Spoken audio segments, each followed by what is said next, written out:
இன்றைக்கி என் பசங்களுக்கு லீவு. என்னடா இன்றைக்கி ஃப்ரைடே லீவு தானே பார்ப்பீங்க. என் பசங்க ஸ்கூலில் ஆனுவல் டே நடக்குது. அதனால் ஒரு 3 நாளாக லீவில் தான் இருக்காங்க. இன்றைக்கி லேட்டாக தான் எழுந்திரிச்சோம். எங்கள் அம்மா அது இதுப்புன்னு ஃபோன் பண்ணி, அம்மா கொஞ்சம் அவசரம், ஆமாம் மகளிர் சங்கத்தில் ஃபோட்டோ எடுக்கிறாங்க, என்னை கூப்பிட்டு போனாங்க.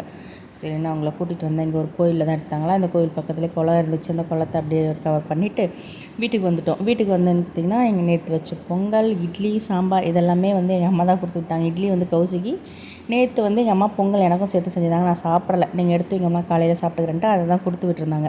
அதையே இன்றைக்கி காலைல பிரேக்ஃபாஸ்ட்டாக முடிச்சிச்சு. பிரேக்ஃபாஸ்ட் எதுவுமே செய்யலை இன்றைக்கி. இந்த சாம்பாருக்கு பொங்கலுக்கும் சூப்பராக இருந்துச்சு.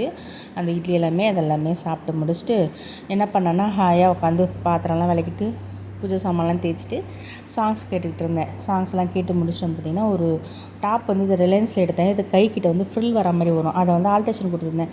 நம்ம கொஞ்சம் குண்டாக இருக்கிறதா ஃப்ரில்லு பஃப்லாம் போட்டால் என் கைக்கு சூட் ஆகாது. அதனால் ஆல்ட்ரேஷன் கொடுத்தா அவங்க என்ன பண்ணிட்டாங்கன்னா, கட் பண்ணி நல்லா ஒட்டி தைச்சிட்டாங்க.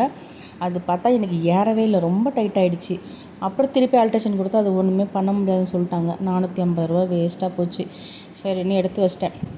அது பத்தாது, ஒன்று கவுச்சி போடணும், இல்லைன்னா என் தங்கச்சி போடணும். அதை அப்படியே எடுத்து வச்சுட்டேன். இன்றைக்கி மதியம் லஞ்ச் பார்த்திங்கன்னா வெஜிடபிள் பிரியாணி தான் செஞ்சேன். பாய்.